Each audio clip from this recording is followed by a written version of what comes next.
Setting up a CRG bridge in a 10 series Fendt tractor. We also have a momentum planter behind us with a Gen 3 2020. So a couple things to note: if we go into our VT and then we are in our CRG, we want to make sure that we're in Fendt 1, which is all the way down, almost part way down. I just use the record mode as standard.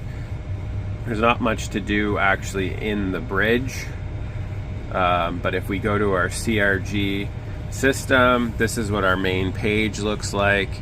We just want to do bridge enabled. There's not much to change here. In our mount settings, we can change our name.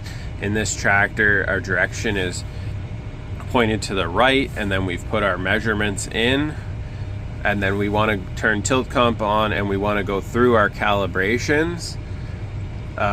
We go through 3 times, follow directions on the screen, and you can see it comes up as calibrated, and it tells us when we were calibrated.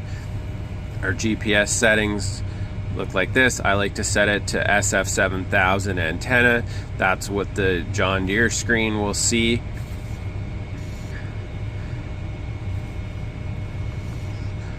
We have our N-trip settings set up.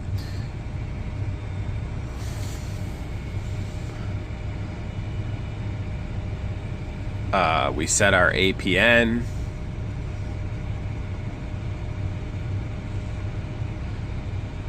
So once we've gone through and done all of our settings,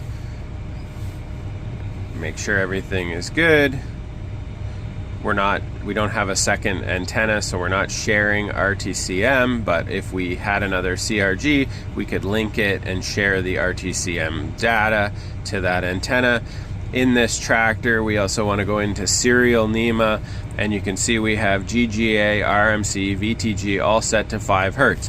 One thing to note on these CRG antennas, this universal GPS harness, in a Fendt, it appears the CRGs are pinned the reverse of the factory Trimble or other AGCO antennas.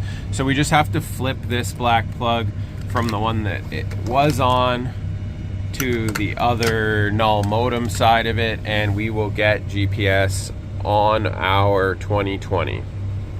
The other thing to make this work on a John Deere and get this implement behind us, and for the work switch to turn off and on, we want to make sure that we have in our settings on our Fendt 1 terminal, if we go to the ISO bus, you can see that I've turned task controller off because we're allowing the John Deere screen to run task controller.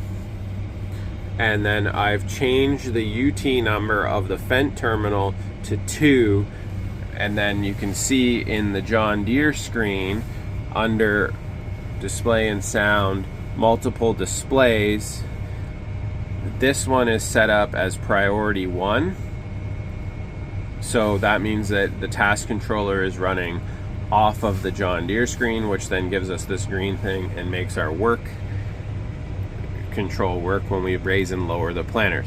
Now, on the ISO part of this, we can also see that we have RTK fixed. We're getting everything that we need to make this work. If we check, we can also see our momentum planter here on the ISO screen on the John Deere.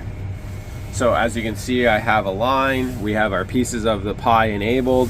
We want to make sure that here we have this button turned on, so you can see we only have 1 piece of the pie. We turn it on. Now we get 2 pieces of the pie. Once we start moving, we're ready to go. We got to touch auto track on, so now you get 3 pieces of the pie. If we push our button, we are engaged and steering.